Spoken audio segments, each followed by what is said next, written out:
Lightning cells. Sounds fancy, right? Yeah, it is. These are what I call lightning cells, mainly because they remind me of, I don't know, lightning. The original name of this technique is the Shelee Art Bloom technique.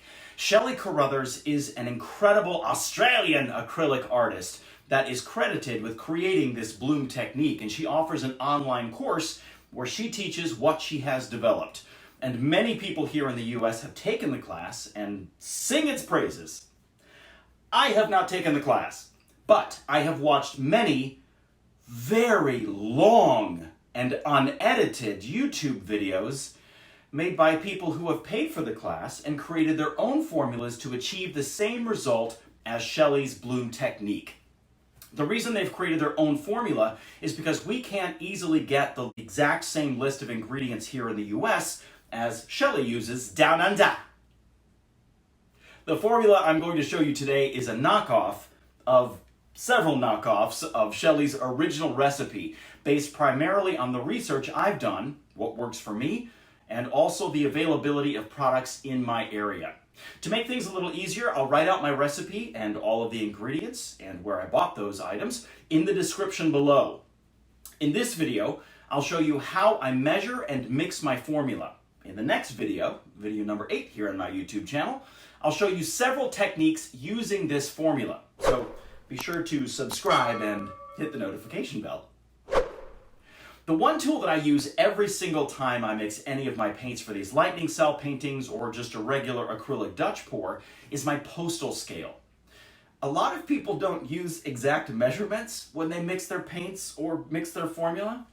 I don't know, I just add a couple splashes of this and 18 splashes of that.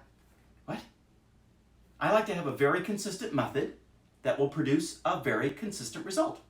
So, if you have a scale that will show you 1/10 of an ounce, use that to help you mix this formula.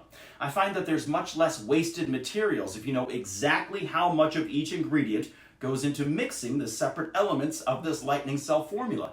And to be honest, the measurements are what make this whole recipe work.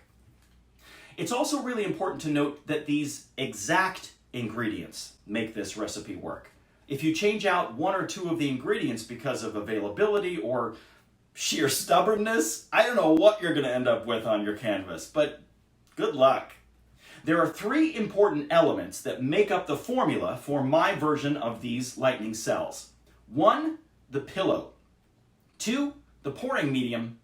3, the cell activator. 2 of these elements have just 2 ingredients each. And then there's the cell activator. We'll get to that in a minute. The base layer of paint for this lightning cell technique is called the pillow. It's the layer of paint that touches the canvas and that the acrylic paints rest and float around on. My 2 ingredients that make up the pillow are Glidden Essentials Interior Paint, model number GLE 3000, semi-gloss, white, and GAC 800, which is a liquid acrylic polymer typically used with regular acrylic paints to prevent some of the drying issues like crevices, also known as crazing, that can happen. To make a batch of my pillow paint, I use 4 cups of the Glidden Essentials semi-gloss house paint and then 2 ounces by weight or 1/4 cup by volume of the GAC 800. Or to break it down even further, it's 1 cup of paint to 1/2 ounce or 1 tablespoon of GAC 800.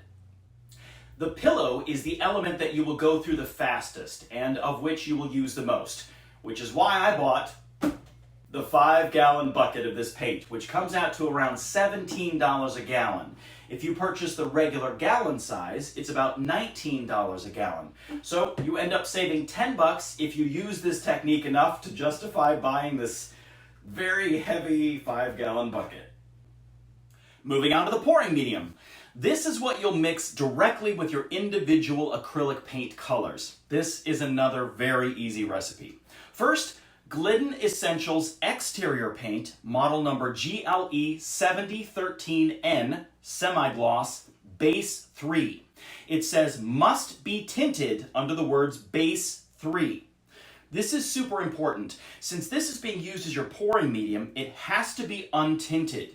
If you get a version of this, even a different brand, that is already tinted, white or some other color, your acrylic paints that you add to this pouring medium won't mix to the color they start out as in the tube.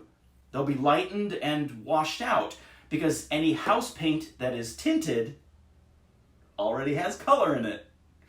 So it's important that you look for the words "must be tinted" on the label of this brand of paint. The second ingredient in the pouring medium is this: Minwax water-based polycrylic protective finish clear gloss. Again, make sure that the label says clear gloss. There's a semi-gloss and a satin finish version of this that won't produce the same results. The recipe for the pouring medium, super easy. 50% Glidden Essentials Base 3 must be tinted. 50% Minwax Polycrylic Clear Gloss.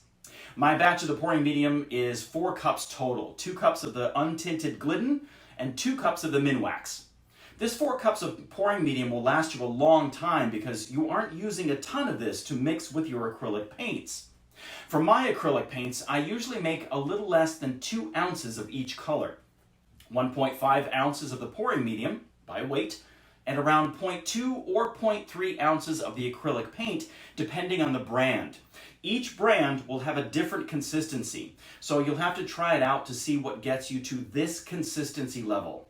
You can see how it leaves a squiggly trail and a slight mound for just a few seconds before it disappears into the rest of the paint again. If the mix is thicker than this consistency, you'll need to add more pouring medium to get to this thickness. If it's too thin, just add more paint. But once you've found the right consistency for that brand of paint, write down the measurements so you can easily reproduce this result the next time. Now the problem child, the cell activator. This one is complicated. Each time I make the cell activator, I only make up 4 ounces by volume. I'll explain why I make such a small amount of this formula in the next video, video number 8 here on my YouTube channel. The cell activator has 5 ingredients. Calm down, you're gonna be fine. We start out with 3 ounces by weight of American Flood Floetrol, which you might already have from other acrylic pour projects. 1.2 ounces by weight of Amsterdam acrylic paint, whatever color you choose. I've tried this cell activator with other brands of paint and it simply doesn't work as well. There is something about the Amsterdam brand that causes these lightning cells when mixed with these other ingredients. For this video, I'm making a batch of the Amsterdam Oxide Black cell activator. Next up, 24 drops, I know, of Liquitex acrylic ink in the color that closely matches your Amsterdam paint. This ink comes with a dropper inside to make it easier to count out 24 drops. 24 drops of Minwax Pre-Stain Wood Conditioner. This one doesn't come with a dropper, so I use a stir stick to drop in the amount I need. If you decide to try this recipe, you can get the smallest container of this possible because you are only going to use 24 drops per batch. This 32-ounce can is going to last me for years. And finally, 0.6 ounces by weight of Elmer's Glue Wall, which is different than Elmer's Glue. Do not use Elmer's Glue for this. It is a different consistency and contains a different set of ingredients. Once you've added this very long list of ingredients to the cup, give it a good stir and make sure all of those ingredients are very well incorporated. The consistency of the cell activator should be thinner than your acrylic paint and pouring medium mixture. I'll talk more about that in the next video, video number 8. It should also be noted that all 3 of these elements, the pillow, the pouring medium, and the cell activator, need to be stored in airtight containers. I store mine in squeeze bottles for easy use. Okay, that's it. Those are the measurements and the mix for my lightning cells formula. Check out my next video, video number 8, here on my YouTube channel to see how I use all 3 of these elements to create my lightning cells. Thanks for watching. I'll see you in the next video.